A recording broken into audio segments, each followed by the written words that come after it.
All right. It is now 6:30, give or take, OLLI time. And welcome to all of you for the 11th semi-annual Randy Robbins Comedy Workshop Graduation Ceremony.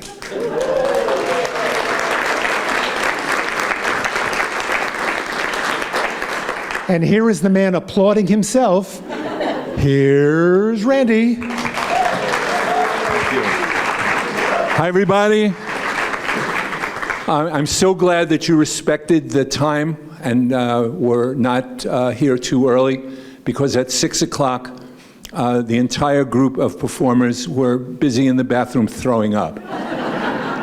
So thank you for not, impinging on them. This is unexpected. We've just dragged out many more chairs than we thought we were going to need. So hats off to you. Call out if you have performed in this class prior. Yeah. Call it out. Yeah. 5 or 6. A round of applause for you people with the nerve to take that class. How many of you are here for this show for the first time in the 11 years? Oh my goodness. All right, give yourselves a round. So a lot of new people. I think we all ought to get to know each other. So everybody shake hands with the person on your left.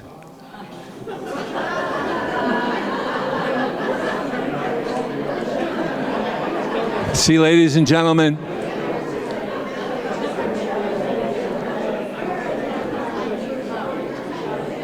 okay, that's a joke.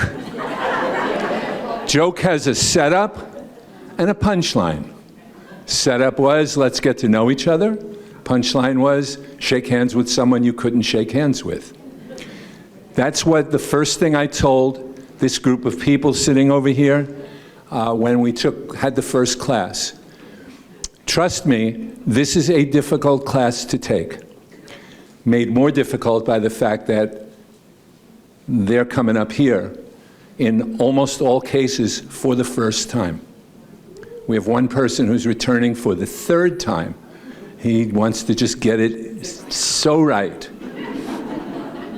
So the deal is, I'm here, I'm going to warm you up a little bit, and then we're going to bring up the comics, because it's their night, not mine. I get my night toward the end. I get to say a few things, a few jokes.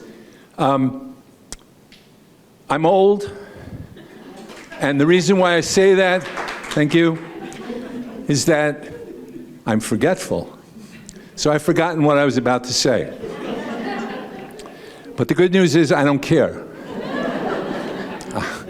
I feel like Ricky Gervais when he did the Golden Globe Awards, just out there ripping everybody apart. I don't care, I'm never coming back, is what he would say. And I say this every year too. I'll never do this again. And then people come up to me after the show and they go, oh my God, I really want to do this. So set it up again. And I set it up for the next September, and those same people never sign up. Never. And usually those who do, it's hard to keep them. Because, give you an example, the hardest class I ever had started with too few. I should have canceled it from the beginning. I started with 7.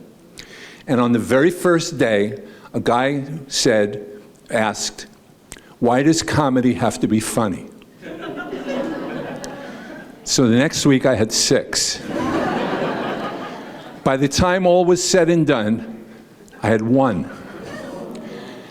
And I couldn't get her to stop. She was motivated. So I did something smart for a change, which is I brought back people who had performed before. I called it an alumni show featuring this particular woman, and we gave her a featured spot, and it worked out great.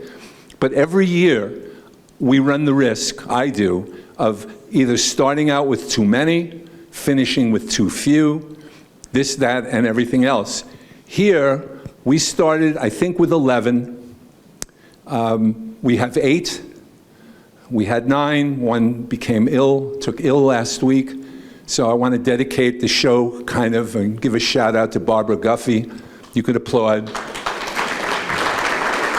It must be very disappointing to invest your time, your energy, and your heart into doing something like this, and then ear infection or whatever, and you can't come. So when I send her the video, at least she'll get some acknowledgement, yours, and so on. So why don't we start, shall we? The first thing we're going to do is we're going to count off, because I want to know how many people are here. So starting with that lady there, call out 1 and just keep going back. 1, 2, 3, 4, 5, 6, 7, 8.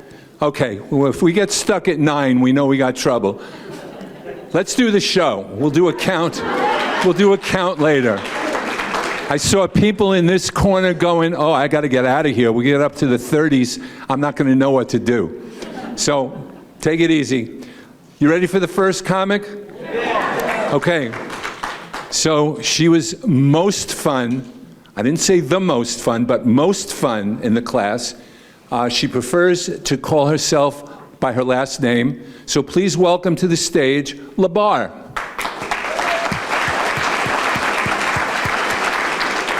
Here's your mic. Take my hand, break a leg. Thank you.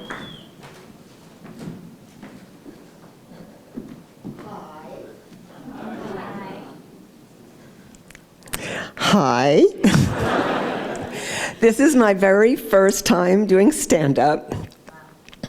I had considered doing sit-down, and then I thought, well, why stop there? I could do lie down. But I didn't want anybody calling EMS. And so here we are. I'm a little nervous, so I brought some notes.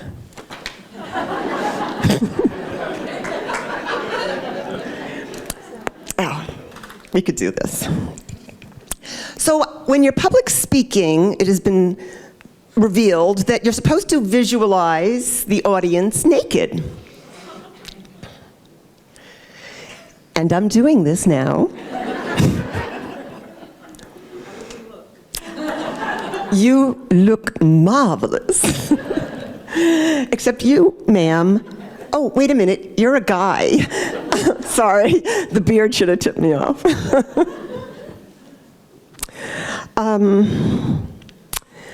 Well, as I bare my soul to you here tonight, I, too, feel naked. And now that we're all naked together, I feel oddly very relaxed. But it's getting a little bit chilly, and I might get into trouble. So let's put our clothes back on.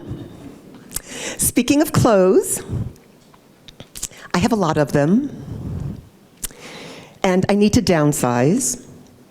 And I go into my closet, which is quite filled, and I can't find anything to wear. And if I go to throw something away, I can't let it go. They're like, my clothes they're like friends. They're like old friends or even boyfriends. I can't let them go.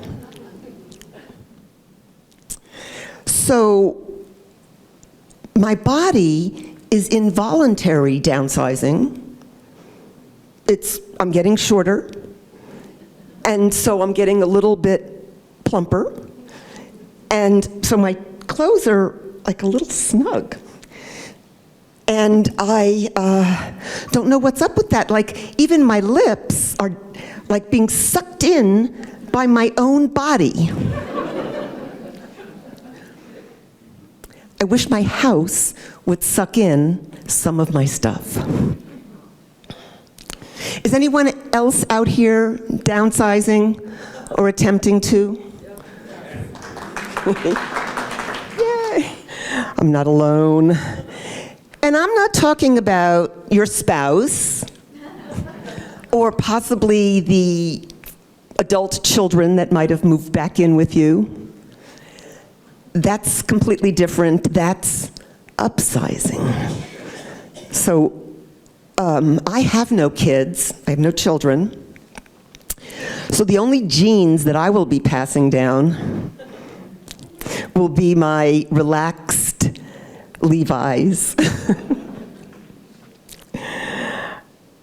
I never know what I'm going to find when I start going through a shelf or a drawer. I found an Altoids tin that had a disposable Bic lighter and a little brass smoking pipe. The bowl, alas, was empty. Oh, darn.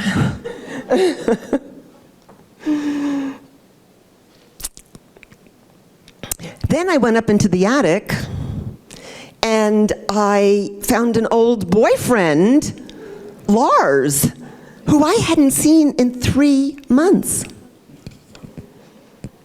He seemed to be fine. Then there's this Japanese technique where you have your object and you hold it, and if it brings you joy, you keep it, and if it doesn't, you let it go. So far, I've gotten rid of my lawnmower and all of my bras, except one. I kept one. I was hopeful in this process, so I joined a clutterers club. Right? You think that would be the right thing to do, and we started out on Zoom, and then it was home visits, where I had a pile of things that I wanted to move out, and they came, and when they left, the entire pile of things were gone, including some things that weren't in the pile.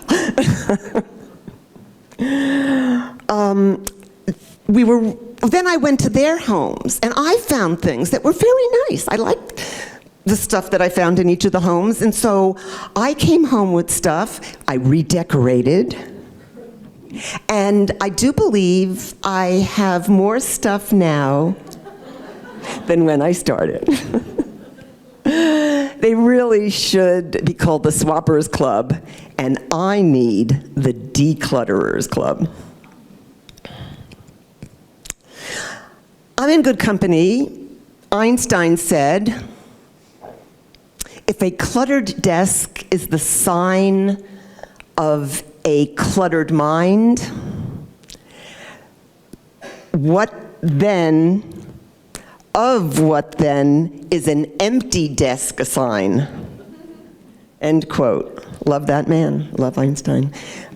So my poem is, taking courses feeds my wit, often wise and sometimes folly. Now's the time for me to sit, because it's done and I feel jolly. Thank you all. LeBar. Let's hear it for LeBar, everybody. One more time, LeBar. Okay, LeBar. Good job.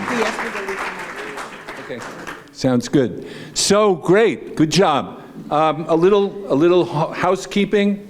I omitted.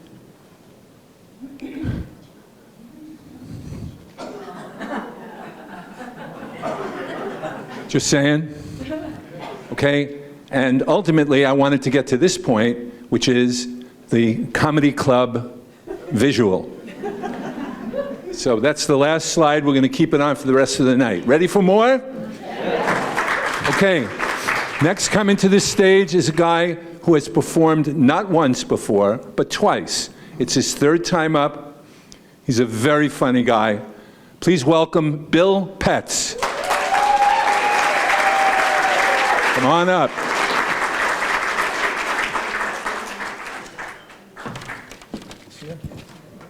Break a leg.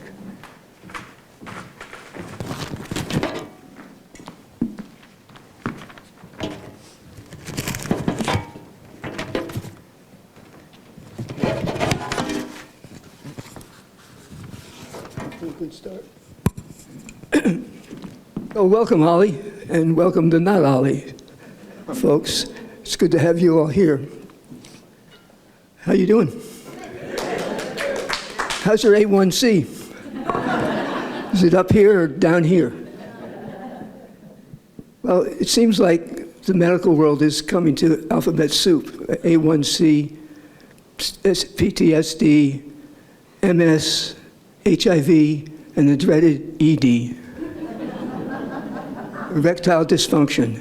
I think we should change it to erectile disability, then maybe we could get better coverage and maybe get some blue parking spots. Of course we take them all up. The drug commercials are everywhere, especially where we go, on television and in the pharmacy. Most of them talk about, don't take this if you're allergic to it. Duh. I thought allergy was, if it hurt you once, don't take it again. But they put it in there. But what they call side effects, like you get on from your pharmacy, it's a list of side effects, but this is actually from which drugstore? CVS, right? Classic. Thank you. So one of these reads, you may experience headaches, nausea, reduced immune response, death, blurred vision, increased sensitivity to light. Death? It's buried in the middle, death.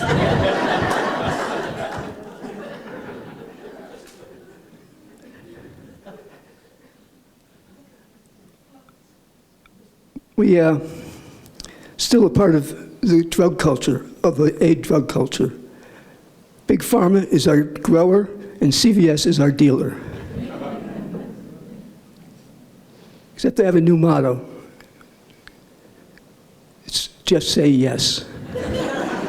And we do. And a lot of us have that stuff with us, probably, that we bought. As some of you know, and some of you probably figured out by now, I have Parkinson's. It's not a secret, and obviously you can't hide it too well. About 18 years ago, when Parkinson's showed up on my doorstep, I decided not to fight it, because, after all, my body would be the battlefield, and all the collateral damage would take there. So I decided that I'd go with the ancient law of hospitality, welcome the stranger, and be a good host. So 18 years later, I'm still doing well, and as long as Parkinson's doesn't leave dishes in the sink and picks up his socks, we're cool.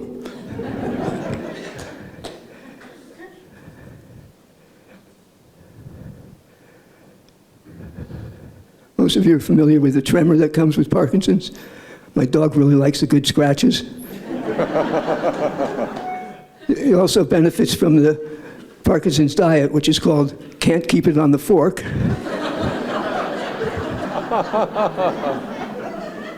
I'm losing weight and he's getting fat.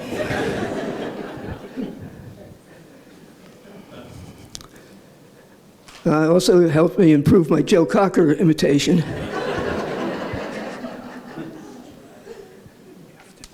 One thing I have to remember is not to stand with my hands in front of me. Or worse yet, in my lap. There's a Parkinson's mask with no expression in my face. My wife doesn't like it because she figures she can't know what's really going on behind that. But it's really great for poker.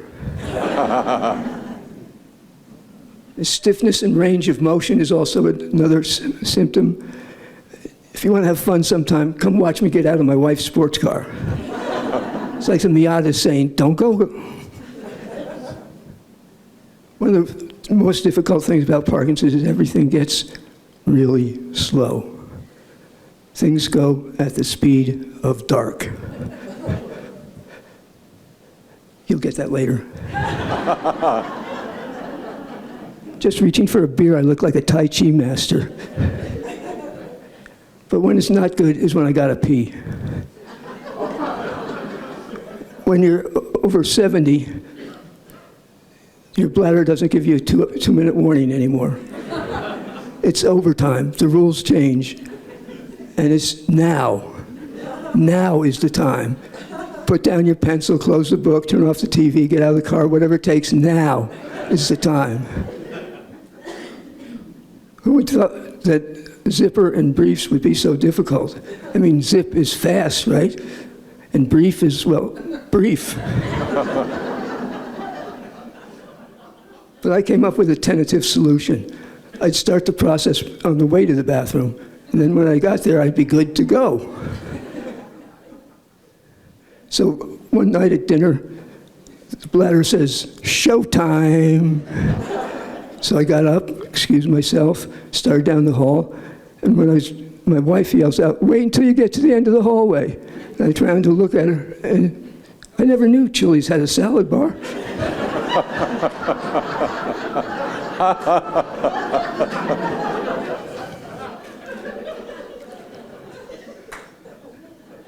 Michael J. Fox, Michael Jackson, somebody different, very different. Michael Jackson's still trying to convince St. Peter to let him in because he lived the life of a priest.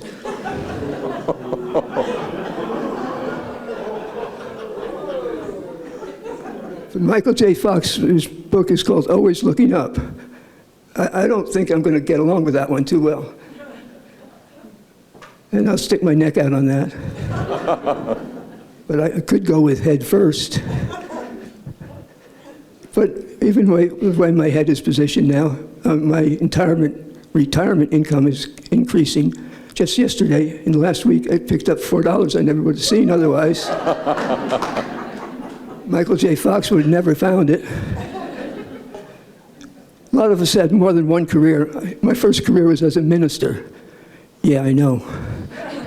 When I say that to people, they say, "Damn, I never would have guessed that." Some say, "Goddamn."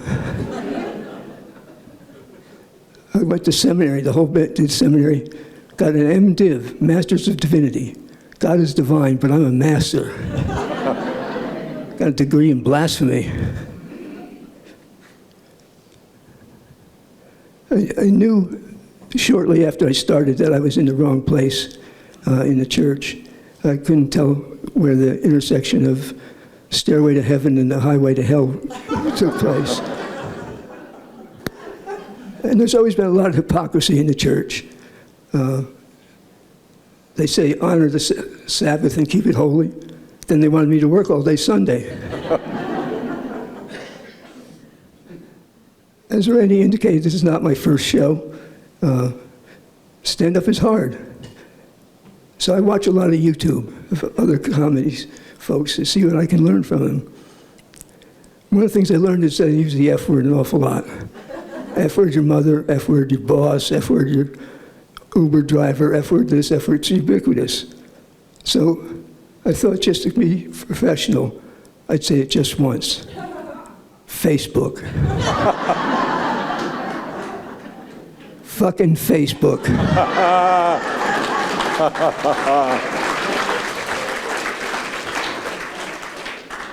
So now we're stuck with fake friends and with AI, fake thinking, and civilization, as we know, is done. And so am I. Thank you. Bill Petz. Bill Petz. Killer. Careful.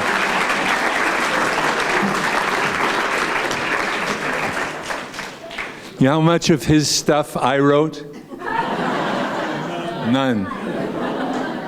And damn all of you who said it at the same time. Stay out of my class. Anyway, ready for more? Okay. A most unusual thing happened at the beginning of class. A married couple, joined the class. One of them is coming up next, and I'm not going to tell you which one of the two wanted to take the class and the other just came along for the ride until after his spouse performs, and we'll take a vote how many people think what, just to keep me involved in all of this. But next coming to the stage is a very funny guy, Louis Siegel. Louis.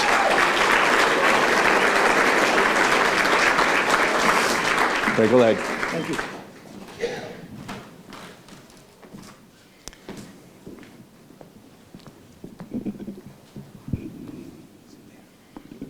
Hi, everybody. Glad to be here. Sort of. Normally, I try to avoid people, especially crowds. In fact, I'll see you guys later. Had a bunch of noisy siblings growing up. I was kind of introverted, so I spent a lot of time outside. I'm still pretty much the same, but now I have a bunch of grandkids, very energetic. When they come visit, I have to cut out all distractions. Turn off my phone, get outside. My favorite thing to do when they come is to take a drive up to the mountains for a hike. Might even bring a couple of them with me sometime. As an introverted kid growing up in a big household, I got overlooked a lot. And it made it easy to get away with things. By the time I was a teenager, I was pushing the limits everywhere I could. Once I went to the drive-in movie with a couple of friends. One of them hid in the trunk so he wouldn't have to pay. I walked in through the exit. Just inside the fence, I noticed a motorcycle cop to the left, and his headlight was beaming right across my path. I could have turned around, but I didn't. I figured he'd think, who would be stupid enough to do this without a ticket? And let me go. A minute later, I was on the back of his bike.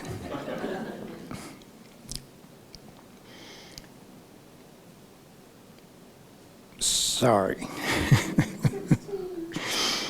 So, fortunately, I was just 16. He could not arrest me, but he made me call home. I dialed that number very slowly. I prayed no one would answer. And thankfully, my big sister Mindy picked up. "Don't tell Mom," I said, and explained. "I'm on my way. Don't worry." Minutes later, I see Mindy's purple Dodge Charger coming up. I gave a quick thumbs up to my friends who had been watching all this from a distance. Hurried to the passenger side of the car as the cop followed behind me. Opened the door, plopped down, right on Mom's lap. But I learned 3 things that night. 1, never trust Mindy. 2, next time, hide in the trunk. And 3rd, most important, never trust Mindy. I was always flirting with trouble. In my early 20s, I went to Greece. Met a girl in Athens, Vaso. She showed me around, helped me learn Greek.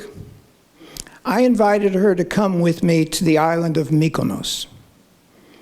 "I'd like to," she said, "but my parents would never approve." Vaso lived at home, and her father was a Greek Orthodox priest.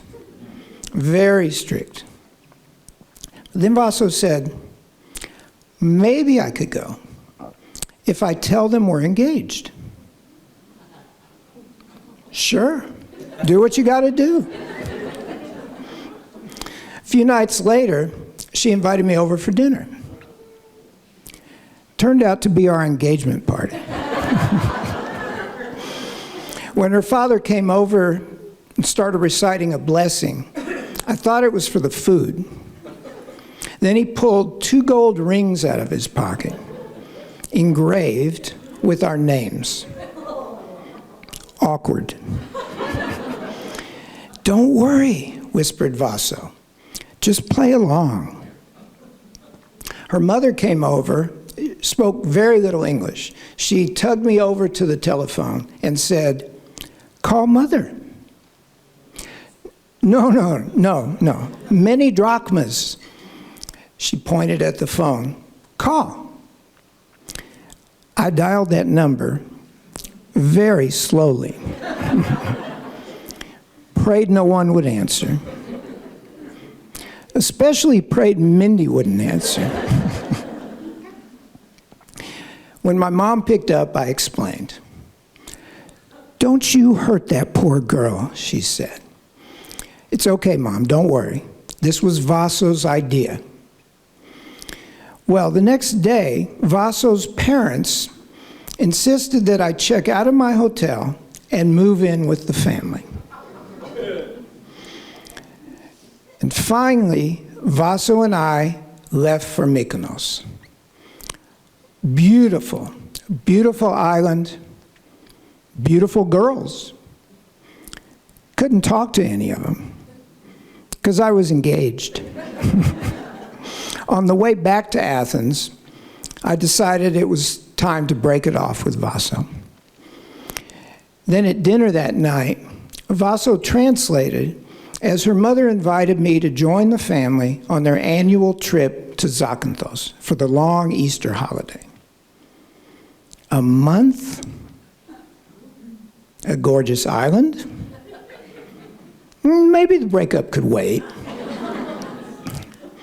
It turned out that my brother and a couple of friends were heading to Crete for their spring break.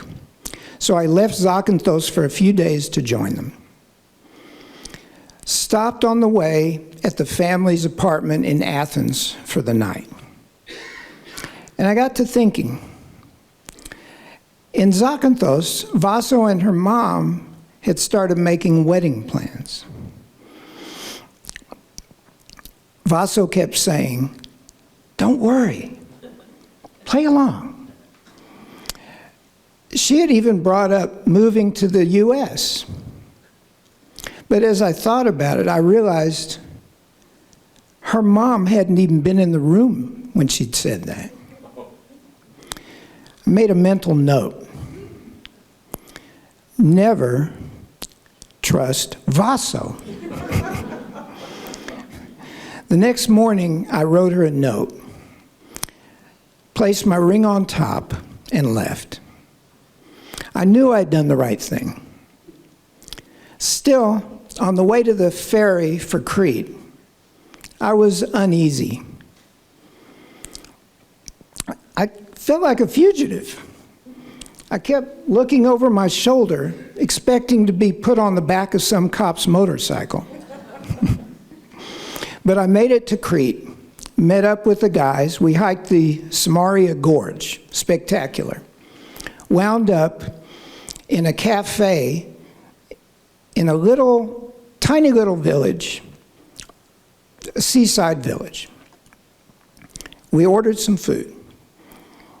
A little ways into our meal, the waiter brought a dish we hadn't ordered. When I pointed this out, he said, "Enjoy, no problem." Well, then another plate of food, and this time in Greek. I made it very clear, we had not ordered this, we did not want it. "Free," he said. "Don't worry." Now, where had I heard that before? I half expected him to lean in and whisper, "Just play along." When the bill came, it included all the extra dishes. We had been charged for those. Unbelievable. So we paid only for what we had ordered and left. Walking down the narrow path to the hotel, we noticed two waiters from the cafe following behind us. Then, when three other men joined them, our friend Simon stopped short. "Guys," he said, "I don't want to die tonight." He pulled out a wad of drachmas and paid the man. We did the math later. We had been overcharged by $3, 75 cents each.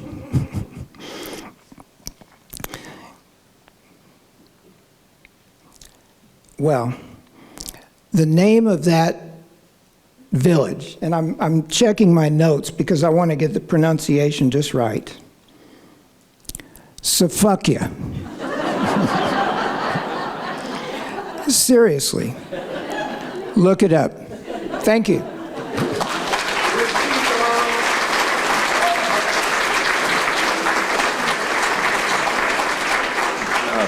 Louis Siegel, everybody, let's hear it.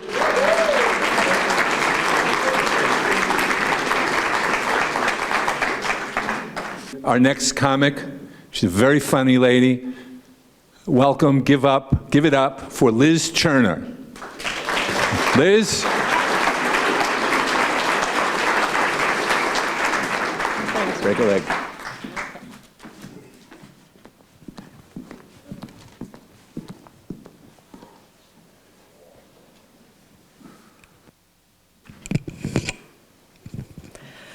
Stand-up comedy, way out of my comfort zone. But life begins at the end of your comfort zone, right? I moved a lot as a kid. We weren't a military family. My parents were AWOL or MIA. Mostly I lived with various family members. I went to 13 public schools. I was a professional new kid. What comfort zone? Some of those schools were tough. I would say survival as a new kid, a lot of times like prison. You keep your head down, your mouth shut, blend in, never show fear, and don't be anybody's bitch. The first time I lived with my mother was 8th grade. She didn't really know much about middle school. She ordered me some school clothes from a catalog, and I got 3 pairs of pants, 1 red, 1 white, 1 blue, elastic waists, about 2 inches too short. I filled with dread. So much for blending in. I'd be looking like a patriotic toddler, a total dork. I figured I'd just give kids my lunch money to save them the trouble of having to beat me up. Seems I spent the first half of my life trying to build a comfort zone, and as soon as I got comfy, I started trying to get out of it. What the heck? As an adult, I tried learning some of the things I'd missed as a kid. So in my 20s, I took horseback riding lessons. Only thing, it was me and a bunch of little kids. I towered over them. Think Gulliver's Travels. It was silly. Then I did ice skating. I went to the rink, I strapped on the skates, and I hit the ice. Literally, I hit the ice. So I went clinging to the wall, working my way around the rink while people skated by me and went backwards and spun. I'm making my way around the outside of the rink, and a couple of kids come walking the wall from the other direction. We meet, stare each other down. Who's got the right of way? I don't know, and I don't care, and I'm not letting go of this wall. You're short, you hardly have any ways to fall. This is survival, I'm not going down. Now I'm playing chicken with children. So, getting out of my comfort zone. So travel can do that. Sometimes now it gets a little too uncomfortable.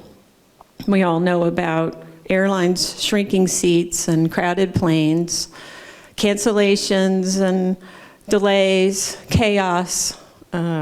People are in terrible moods. You go to the airport and there's kiosks that run interference before you can even get to the counter. So we wait in line to wait in line. All kinds of companies, it seems, are working hard to keep us at bay, to not interact with us in person. You can't just pick up a phone and talk to a human. It's like a ninja warrior course. You leap over obstacles and rope swing over lava and land on a galloping steed, then please hold.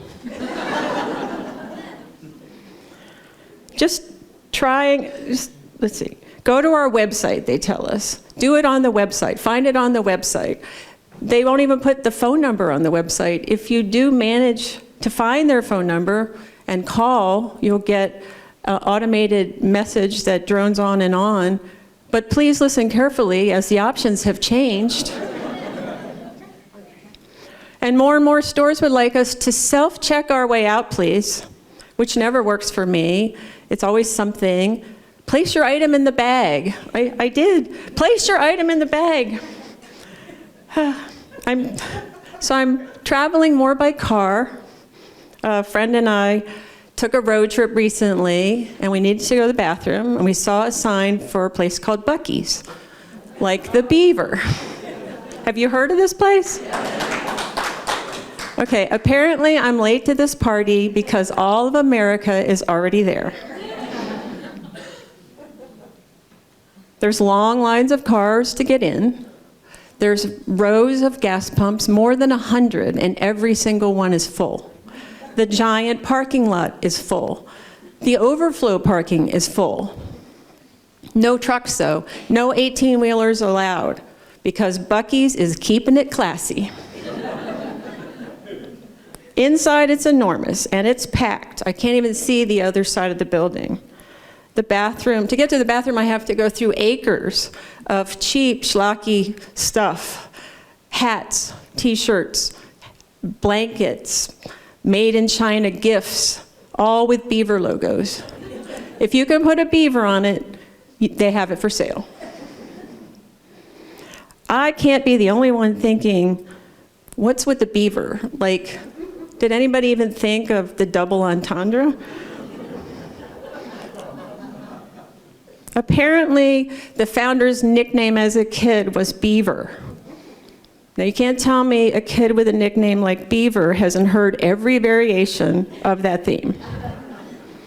But I thought maybe he decided to own it, take it back, like women took back bitch. Take back the power.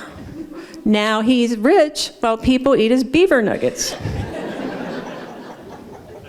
And speaking of food, it's everywhere.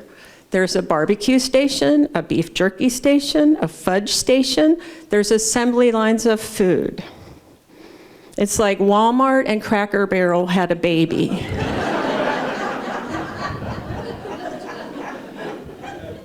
America, in all its sweaty cargo short wearing in the wintertime glory.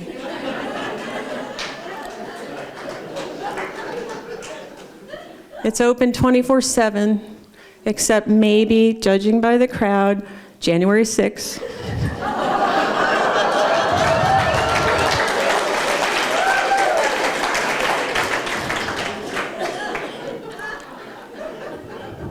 So since COVID, being in a crowd, breathing random people's spittle makes me a little nervous.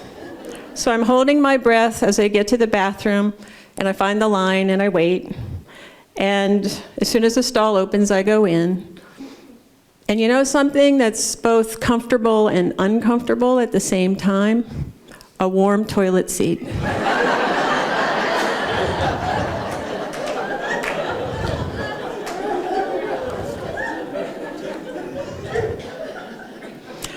Back to the car, it's another traffic jam. It's like leaving a concert or a ball game. Buc-ee's is not a rest stop, it's a destination. A unique American experience. So I think I'll head back to my comfort zone. Thanks. Liza Cherner, everybody. Liza Cherner. I may have introduced her as Liz. If I did, I apologize. You'll change it on the tape, okay? On the video, got it. Thanks. You know the line that she used about Walmart and Cracker Barrel? I didn't write that. But the line about the warm toilet seat? Didn't write that either. It seems I was a custodian in this class. I got to sit there and they get to write. And it's been a total joy. And the result is you guys are all engaged. You ready for more? Okay. Here's a guy, very funny guy. He's a little Midwestern. I'm a New Yorker. I'll give you a little more about that later, but here's some Midwestern humor. So it's James Mowitz. Come on up, James. How you doing? Break a leg.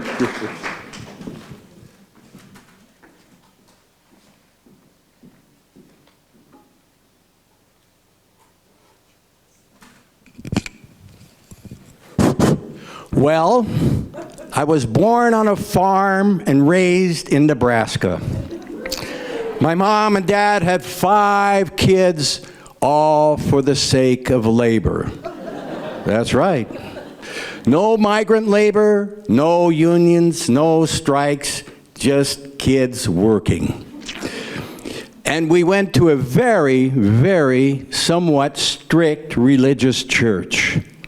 And you remember in those days, good Christian women had squint lines on the side of their eyes from saying, "You want me to do what?" Anyway, boys would sit on the right, girls would sit on the left of the church. Moms, dads, babies, and grandparents in the center, all under the watchful eye of the minister. And most sermons were about sin, the wages of sin, and death. And you know, I never understood wages because we never got paid. And you can imagine the minister. He would rise up in his podium and look down us, rather pulpit, and look down on us, and he would say, "You are all sinners. And you sin when you play. You sin when you breathe. You sin when you eat. And you sin when you lay. And the wages of sin is death." And he would look at us boys. And then my buddy, Darryl, whispered in my ear, "Well, yeah, that's probably true." And shh, be quiet. And then the minister would start again, and he'd say, "It all started with a talking snake and an apple." And my buddy said, Jim, it was supposed to be a sloth and a kumquat, but the sloth didn't show up in the gig in time." I said, "Shh, be quiet." And then the talking snake said, "Eve, take a bite of the apple." And Eve said, "Oh, okay, I will." And then she said, "Adam, come over here. Take a bite of the apple." Adam said, "Oh, Eve, I just got done eating." "Take a bite." Okay. And Adam looked at Eve and he said, "Oh my gosh, Eve, you have parts. Whoa." And that's when they invented clothes. And ever since then, Adam's paid for the wages of sin with a Apple Pay and a snakeskin wallet.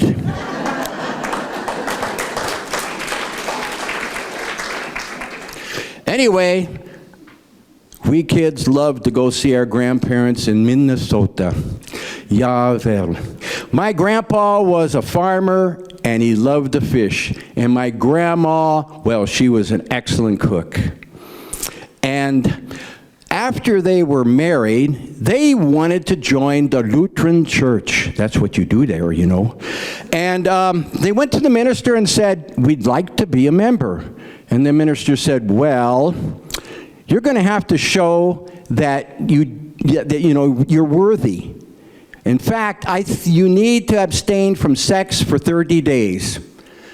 And my grandpa OLLI said, "Well, we'll give it a try." And so after 30 days, they came back to, meet with the minister. And he said, "Well, how did things go, folks?" And Grandpa said, "Well, we did pretty good up till day 28. And there, Lena, she was bending over that there sack of potatoes. And I just couldn't help myself. I just had to have her right there.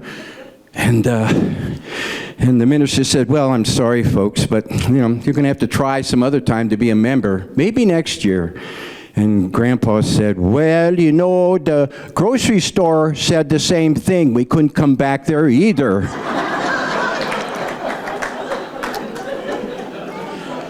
Anyway, Grandpa and Grandma were so excited. They got invited to their first Halloween party. It was just across the field over in the neighbor's house there. And Grandma was so excited she made a special costume for herself. It was a cow. And then she started laughing to herself, and she made Grandpa a bull costume, and she even added some parts to it, and she laughed and laughed and laughed. So the day of Halloween, that afternoon, they got dressed, and they kind of, jiggled around and laughed and looked at each other, and then they headed out across the field, And they're walking, and all of a sudden, my grandma said, "OLLI, there's the bull coming." And Grandpa said, well, I'm going to stand here and be bull. You better brace yourself there, Lena. So Grandpa, a number of years later, bought a John Deere corn picker. Brand new. He was so excited, he told all his neighbors. And then the next morning, when my grandma, Lena, brought in, the breakfast, he said, he swatted her on the rear kind of playfully and said, Lena, you're getting just as big as a 4-row corn picker. Well, anyway, that night, they're laying in bed, and he kind of had a twinkle in his eye, and he tapped her on the shoulder, and he said, Lena, and she rolled right over with her back toward him, and he tapped her again. Lena, nothing. Well, he was going to give up. And he tapped her really hard, and he said, Lena. And she rolled over, and she looked in his eyes, and she said, you want me to start this here $40,000 machine to pick one little ear of corn?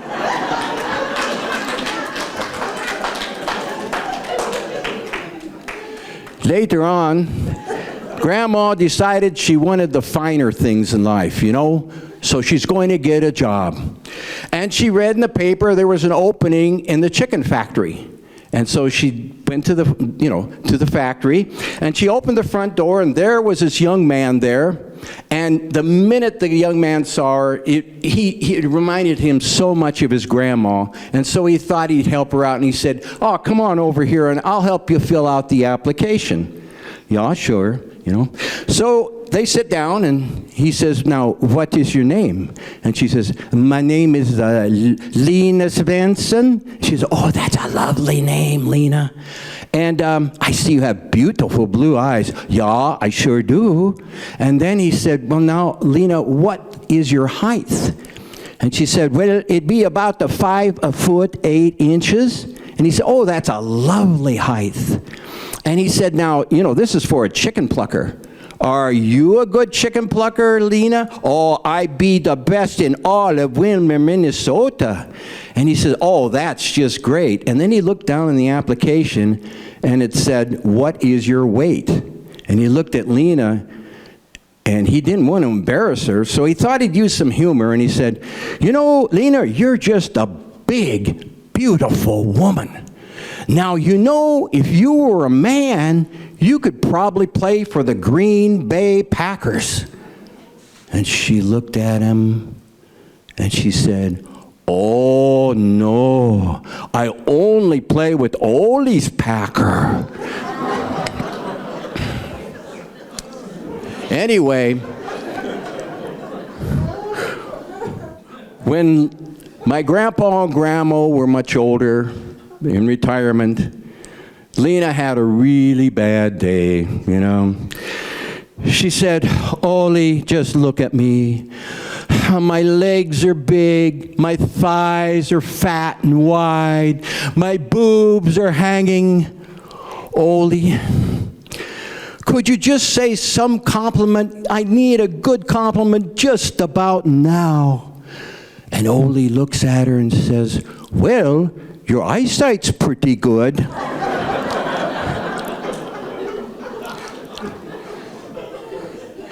Anyway, Forrest Gump said, life is like a box of chocolate. And Kinky Freeman said, time flies like an arrow, and fruit flies like a banana. Thank you. James Mowitz. James. It's all right. James Mowitz, everyone. So you know the line he said about the snakeskin wallet? I did write that. So there. I did. I forgot that I actually did contribute something to the class. Well, I'll bet you're ready for more. Okay. So the issue is that you never can tell with a comic whether they are outgoing or introverted. And it's true that many comics are introverted, and they manage to overcome signs of that by coming out and doing comedy. Next comedian, you're not going to have to worry about. Welcome to the stage, very quiet, very sedate, Julia Loughran.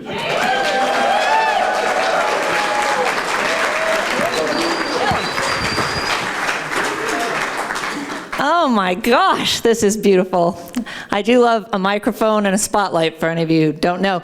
But just looking out into this crowd, it's so great to see the room so full, especially all the people I invited to come out tonight. Can those of you raise your hand just so I can see my peeps? Woo! Anyway, I'd like to see you all after the show because I don't know if you'd prefer Venmo or PayPal. So yeah, thanks for coming out. You all will get paid. I hope everyone can hear me. I've been told that I'm loud. My friends and family are still looking for my volume switch. The problem came at birth when I was born without an indoor voice. So I'm really good around a fire pit. I get really loud after I've been drinking. I think that's why they measure alcohol by volume. But I've been reading on the internet about the benefits of a powerful, loud voice. And they say that people with powerful voices command attention, and they also exude confidence.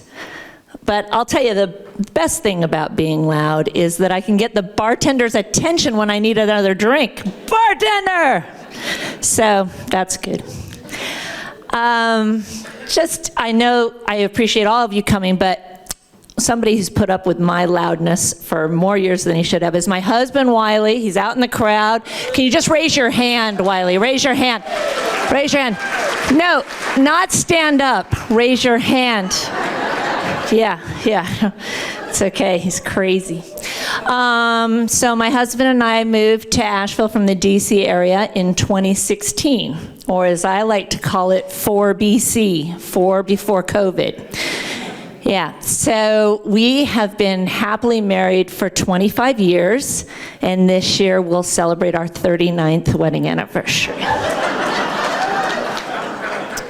But I've been told that the first 50 years of marriage are the hardest. So I'm almost there at 40, and I'm going to stick it out. For those of you married in the audience, ladies, the key to a happy marriage is to always let your husband have the last words. And for you husbands, those words are, yes, dear. Yes. So my husband and I were getting older, as are our friends. We like to entertain, and when we have people over, there's all this whole health thing that goes on, just like listening to the comics tonight. We have to hear about Sally's stomach and Larry's liver and Pat's pancreas. We can't have dinner before an organ recital. It's crazy. I am worried about my husband's hearing, though. I think he's going deaf. I decided to test it. I came home from the grocery store, and as I came in from the garage, I said, "Honey, what's for dinner?" I didn't hear anything. So I walked into the living room saying a little louder, "Honey, what's for dinner?" Still nothing. I walked into the kitchen, found him standing at the stove, and I kind of yelled at him, "Honey, what's for dinner?" He looked at me and he said, "For the third time, chicken." So maybe it's me. But I'm really thankful for the pharmaceutical industry. As for myself, I'm on what they call HRT, hormone replacement therapy, or as my husband calls it, my anti-bitching cream. He asked me if I could order it in a 5-gallon spackle bucket. Yeah, crazy. But my husband is taking some pills too. And who knew that at our age, we could still have a thriving personal life. So I'm talking about the Viagra, the little blue pill. But there are side effects that they don't mention. You know, Bill mentioned all the side effects. This one, they never mentioned. The other day, I asked my husband what he wanted for breakfast. And he said, "Honey, when I take the Viagra, it suppresses my appetite. I'm not hungry." A few hours later, I said, "Honey, could I make you a sandwich for lunch?" And he said, "I'm taking the Viagra. I'm not hungry." And then at dinner, I said, "You've got to be starving. You know, must be really hungry. It's dinner time." And he said, "Nope, still not hungry."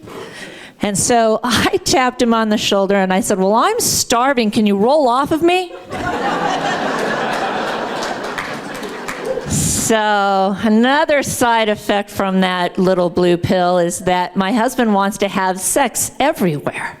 Just the other Friday night, we went down to the AC Hotel and we were going to grab a drink up at the rooftop bar. We got on the elevator and he wanted to have sex in the elevator. I told him that was wrong on every level. So my father had a motto about health, and you should all take this with you. He would tell me, "It's better to be rich and healthy than poor and sick." So remember that. So I grew up in Salt Lake City, Utah. And I was the youngest of 4 children. I had 3 older brothers. I was the only girl. I was the baby. And so, family of 6. We weren't Mormon. We didn't even qualify. Mormon families had 10 to 12, and that isn't even counting the wives. So, my family was close. We were very close. Not that we liked each other. It's the 6 of us grew up in a 2-bedroom house. Too close. We played a lot of games to get by. In fact, I learned to gamble playing Yahtzee with my grandmother. She ran the first illegal gambling daycare in Salt Lake City. We played a lot of cards too. We would actually use cards to see who would do the chores. The low card had to do the dishes. So, first day of kindergarten, the teacher asked how high we could count. Well, Mark Murphy, he could count to 7. Jill Hepworth, she could count to 10. When they got to me, I said, "I can count higher than 10. 8, 9, 10, Jack, Queen, King." So, there we go. Before I came along, my brother had been the baby for 7 years. He was always trying to find a way to get rid of me. And as we got older, my parents let my brother Jim look after me when they would go out. And I remember once he cleaned out a whole kitchen cabinet and he asked if I could fit inside. Well, I was always looking up to him, so I dutifully folded myself into the cabinet. And then, whammo, he shuts the door, and I start screaming, "Let me out of here, let me out." And he says in his sinister voice, "Don't scream, you'll use up all your air." So the thing that gets me today is that I would do that again and again and again, because he would promise that this time he'd let me out. But if you're picturing Lucy pulling the ball away from Charlie Brown every time, I totally get it. And frankly, I think that might be why I'm loud. Let me out of here! Julia Lochran. Great set. Good job. Julia. And all the people who came to see her. And have to see me. So you know the line that she said? Nah, I'm not even going to go there. You've been heckling me too much, and I'll get even. I promise. Ready for more? Okay.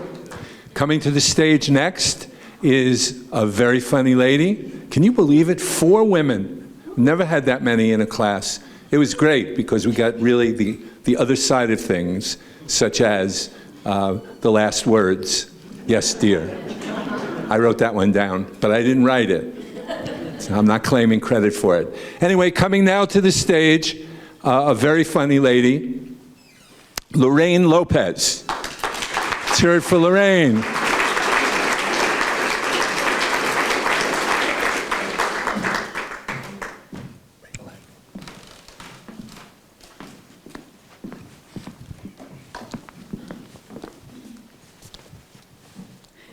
You remember Louis, who traveled to Greece. Well, he's my husband, and I'm really glad you enjoyed his set. I'm Vaso.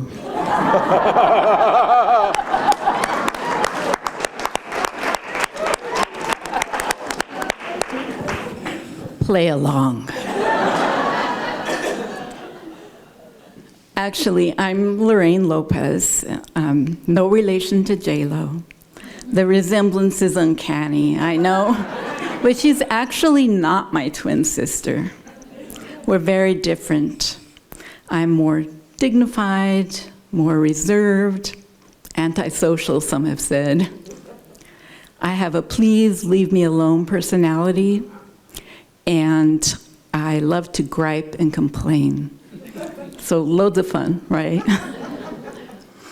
I'm also a recovering English professor, right? I have a PhD, so I'm a doctor, not the kind that does you any good. Unless you're struggling with punctuation, or you need to explicate Paradise Lost. Call on me. Whoa. That's surprising. Yeah. So, so when an emergency arises and someone says, is there a doctor in the house? That person needs to be more specific. Is there a doctor of medicine in the house? Otherwise, I might pop over to correct grammar. Now, you said he collapsed in front of my sister and I, but the preposition requires an object pronoun. You should have said, he collapsed in front of my sister and me. And by the way, he doesn't look too good. As a recovering English professor, what I do have is a very particular set of skills. That quote is actually ungrammatical. In the film Taken, Liam Neeson says, what I do have are a very particular set of skills. Set of skills is singular. It requires the singular verb form. But you educated people know that, right? As clearly, I take words seriously. So, clearly I take words seriously, so I find redundancy hard to abide, which means I find redundancy hard to abide.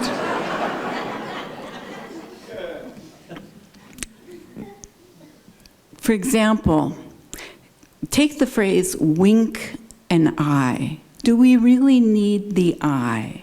It's not like you can wink an ear or an elbow. The same with shrugging shoulders and clapping hands, right? And think about, and what about true pretenses? As opposed to what? I mean, that's it up. And think of false pretenses as opposed to what? True pretenses. Misplaced modifiers also disturb me. For example, driving my car to work, a squirrel ran into the street. A, why'd you lend your car to a squirrel? B, where does the squirrel work? Or, as a young child, my mother sewed all of my Halloween costumes. Here, the phrase, as a young child, modifies mother for one heck of a psychic kid. How did she know you'd be born? How did she know what costumes you'd want? And how did she get the sizes right? I just want to know that. Double negatives bother me twice as much. One of the worst comes from a law firm that advertises on television with this claim: nobody wants what they don't deserve. Okay, in the first place, absolutes. Always, never, all, none, everybody, nobody. Compromise truth. Every single time. Then we have privilege, the idea of privilege, which is people having what you don't deserve is the very definition of privilege. And who doesn't want that? And think about it. Do we truly deserve all that we have? Do I deserve my car, my condo? Do I deserve the internet? Well, lately, Spectrum seems to feel that I do not.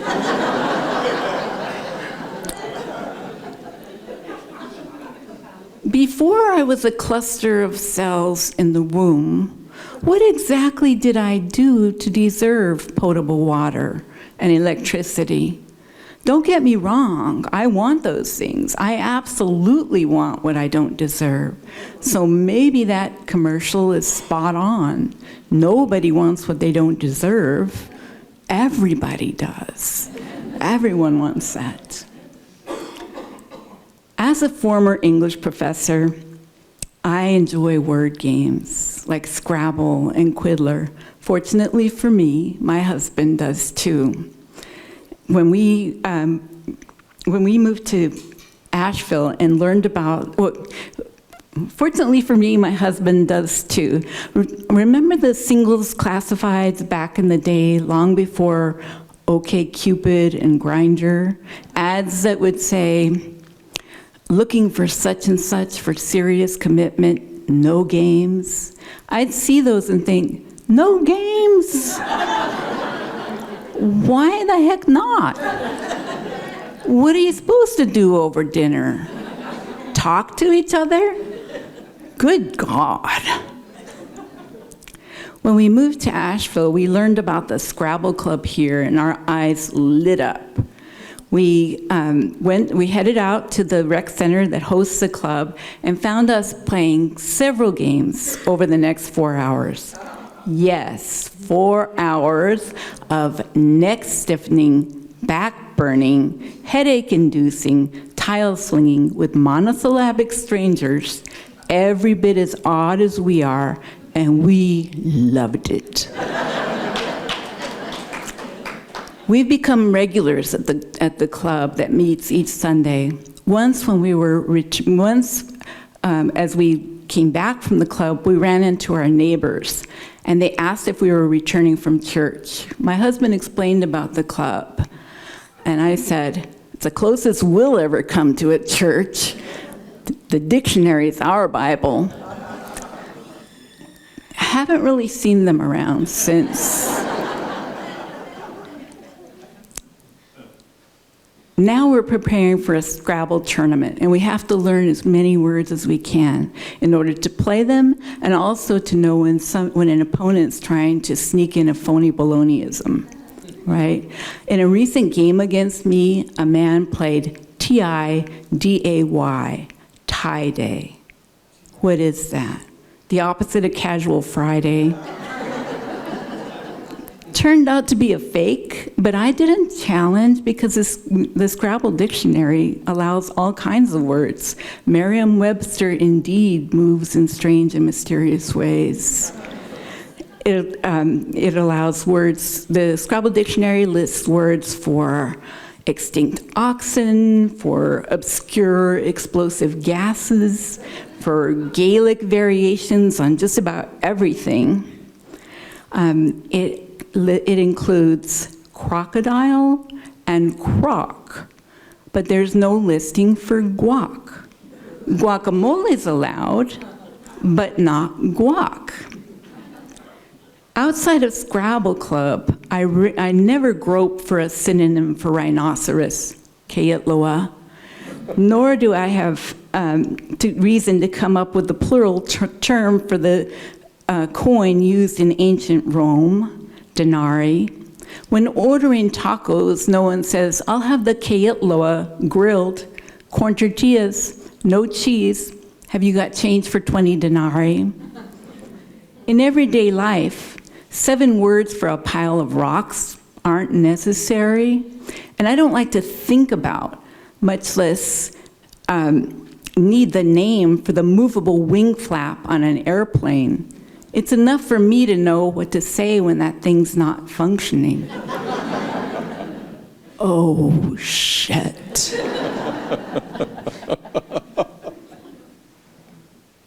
What's really needed is a handy one-syllable way to deal with the craving for mashed avocado. We need guac. Are you there, Merriam-Webster? It's me, Ello. Nobody doesn't like when people who compile dictionaries don't never listen to us.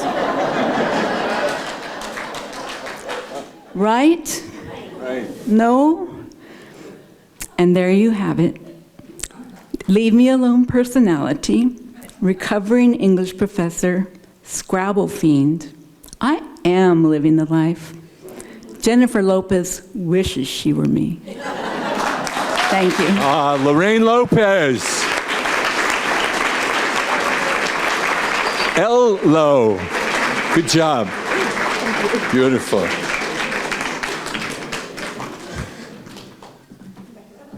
Who would have thought that listening to grammar could be that much fun? Yeah, it's really good. Well, we've heard from the Midwest. We've heard from the West. We've heard from, I don't know, where was Grandpa OLLI from? Well, wherever. Now we're going to hear from a gentleman from the South. So let's hear it for Barry King. Barry. Thanks. Hello, Asheville. I had a tough time growing up. I was short and skinny and not very smart. My IQ was lower than Ron DeSantis' polling numbers. However, I did manage to memorize all 45 state capitals.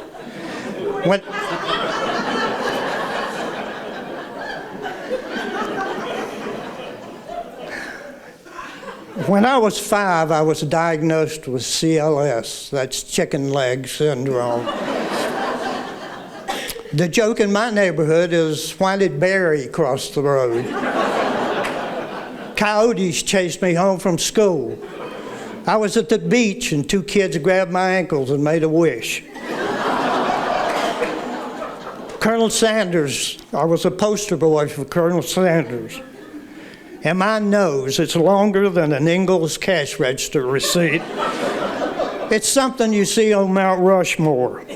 My nostrils were even bigger. If I inhaled deeply, I could vacuum a yard. On a good day, I could suck a squirrel out of a tree. Somehow I managed to make it to junior high, where all kinds of things started happening. Gallons of testosterone started flowing in my veins. Free Willy took on a whole new meaning.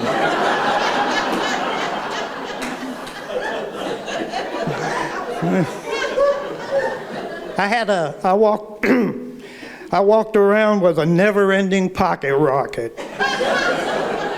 I went into grocery stores just to fondle produce. I hung around laundromats just so I could lean against the Maytags. It seems like I always got excited at the worst possible times, like in English class when I was daydreaming about a naked Chelsea Benton, suddenly interrupted by Miss Freeze calling me up front to give my book report. So I put my book in front of my pants, and I bent over and shuffled up to the head of the class.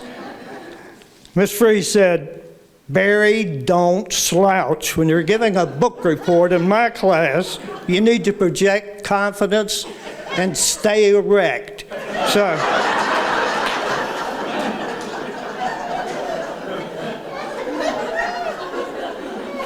one out of two ain't bad. Then one morning I woke up and I'm 79 years old and constipated. Now I'm dealing with a swollen prostate, liver spot, and jowls. If I turn sideways, I look like a pelican swallowed a goat. An old goat at that. An old goat that has to pee 5 times a night. My memory and concentration aren't too good either. Last month, I confused the Colgate with Preparation H, and I've been sucking my meals through a straw ever since. As I've gotten older, the hair on my head has fallen out and it's started growing in really embarrassing places. And at my age, I don't like mirrors. I stay away from them. I don't look into them. So I don't trim as frequently as I need to. One morning I was washing it up and I glanced up into the mirror and I thought a monkey had run up my nose.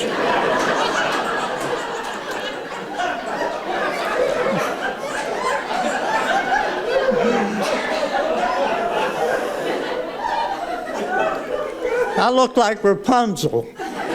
If I'd have stuck my nose out a window, a prince would have climbed up. Last week I got my tag renewed. The line was longer than a list of indictments against Donald Trump. And slower than a dachshund going over a speed bump. And at 79, slow lines are a real challenge.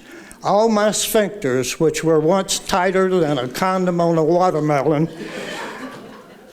have turned into jelly. And as I moved forward in the line, I had a rear sphincter release. Now I'm talking about a force 10 on the Beaufort wind scale, and probably an 8.0 on the Richter scale. Everyone left standing urged me to go up to the front, where I quickly grabbed my tag and retaped the pins. I joined Planet Fitness a couple of years ago actually, and to work on my flexibility. I saw a group class bending over and touching the floor with the top of their head. And it was incredible, their flexibility. And I thought, well, I would be happy if I could just touch my toes with my fingers. 6 months later, I still couldn't get past my knees. So I decided to let my fingernails grow.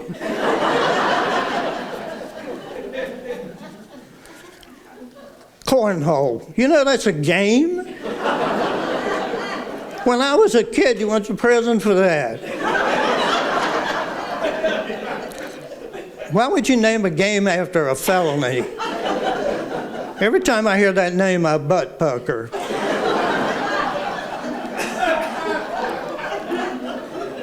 I'm shaking.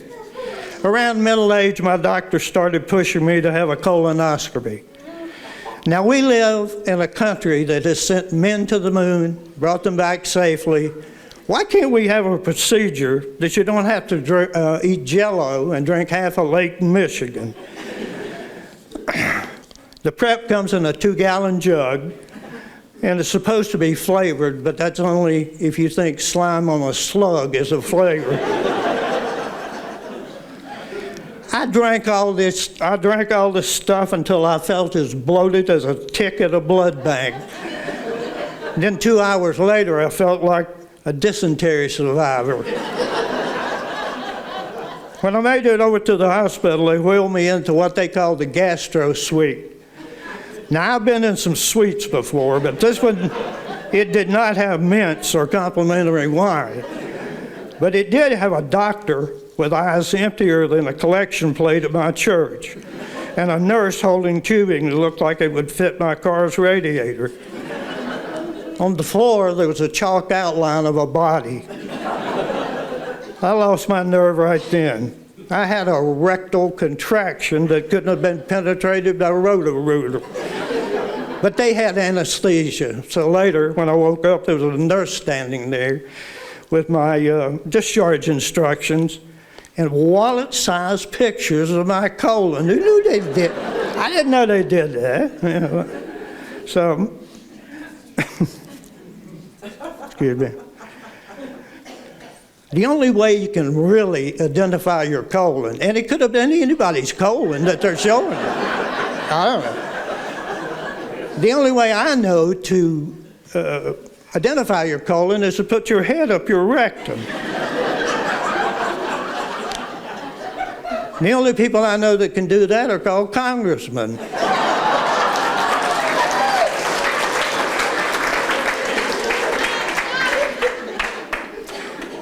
Speaking of colonoscopies, how about that Lauren Boebert? How does someone more useless than a pallbearer at a cremation get elected to the House of Representatives? Just a note here for any Boebert fans out there, UNCA is a grope-free campus. My wife and I relocated to Asheville 30 years ago, and we moved into a condo out in Arden. About 10 years ago, we saw one of those infomercials on TV about reverse mortgages. And it sounded like a good idea to us, so we got one, and it's really worked out well. 2 weeks ago, our landlord found out.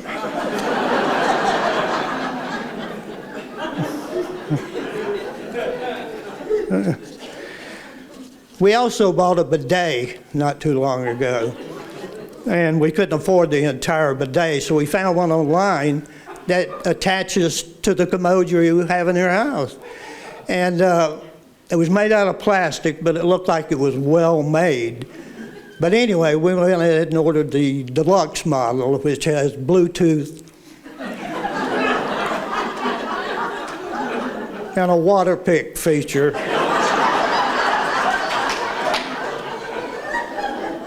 That thing really does the job, I'll tell you.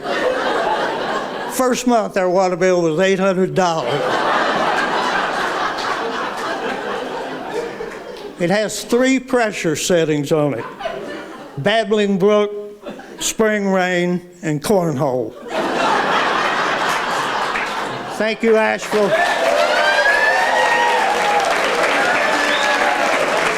Good job. Barry King.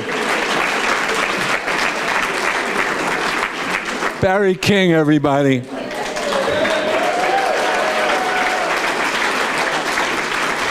Do I know how to teach? So we've heard about the South, we've heard about the North, the West. It's time for a little New York. Yeah. So there's been a little ribbing of me while I've been up here. You notice that? Oh, you didn't write that joke. You didn't say all that. I'll be the one to say that. 25 years ago, I took a stand-up comedy class like the one that I've been teaching every year for 11 years. And one of the things that was very impressive to me, my instructor, I went to see him perform several times, and he was fearless. He would talk to anyone in the crowd. He asked the guy once, third row, "What do you do for a living?" The guy said, "I disinfect bowling shoes." My teacher says, "Oh my God, that's the worst job I've ever heard of." Turns to the guy next to him, "What do you do?" "I'm his assistant." So I figured if he could do it, I could do it. So I did. One time in my life, I got to perform at the Improv in New York. Oh, I was so excited. You can't imagine a worse performance than possible, impossible. I asked the audience a question, and I got the same response that I'm getting this moment, dead silence. I said, "People, I need feedback." And a voice in the back of the room said, "You want feedback? You suck." It was my sister. Yeah. Very, very immature, would you agree? Yeah, I called mommy. Back in New York, in order to get stage time, you needed to bring 6 paying customers. Okay? Unlike what Julia did tonight with her joke. They should pay her, trust me. You would agree, right? So one time I sent out 192 emails to try to solicit 6 people to come and hear me perform. I got back one response. "Delete me from your mailing list. I heard you suck. Love, Mommy." When I moved to Asheville 13 years ago, I was coming from a broken marriage. I thought I would never again be able to connect and have a real relationship with a woman, but I was very eager to do that. And at first, I did not know that I had the 3 Ps that made me irresistible to women of a certain age. A pulse, a pension, and a Prius. You didn't see that coming, did you? Everything else is not as important.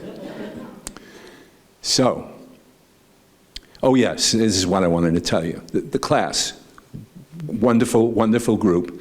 But a lot of the stuff that went in that class actually stayed there.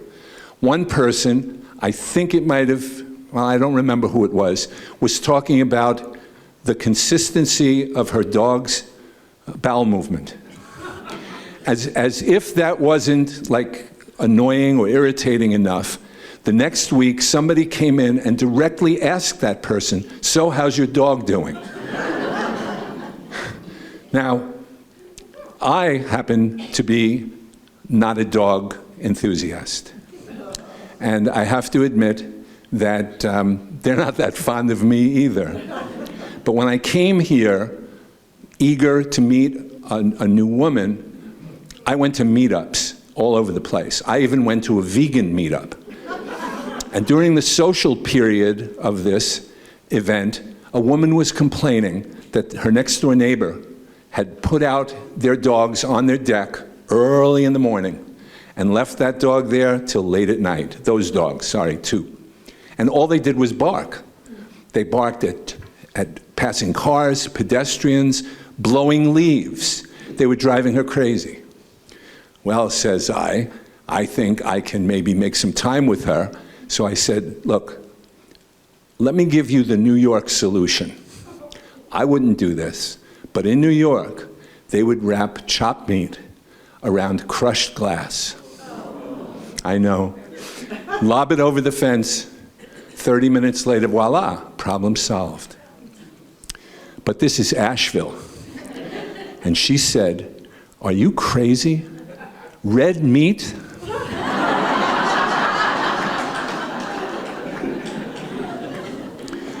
And that, my friends, is the joy of comedy. When I said chopped meat and crushed glass, you were hating on me. But when I dropped the punchline, all of a sudden you're back. You don't like me any better. But you gave me a laugh that's going to be on the video, and that's all I care about. You know, that's a fact. So there's much more I could say, but let me tell you something. Some things. One, thank you so much for coming out tonight. Great crowd. Two, if Ron will flip on some lights, I would love it if you would acknowledge the comics. Would you all stand up, the performers?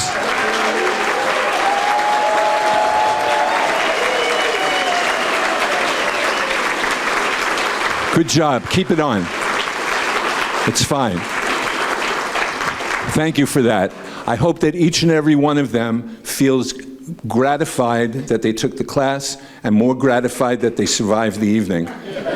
You guys were wonderful, and it was a pleasure to work with you. And you guys gave me more probably than I could probably ever give you. I'd love to end with something clever, but I forgot what I was thinking. Someone help me out. But you can't, because you have no idea what I'm thinking. Yes, yes. Oh, good for you. So Louis and J-Lo and L-Lo, please stand up. The married couple. I did say, are you clapping because they're married or because you like their work or a lot of both? So I told you earlier that one of them was really hot to take the class and the other went along. So by a show of noise, how many of you think that it was Louis? Louis who wanted to take the class. Yay, call out. And who thought it was L-Lo? Remember the show To Tell the Truth? Well, you should. So will the real person who wanted to take the class remain standing?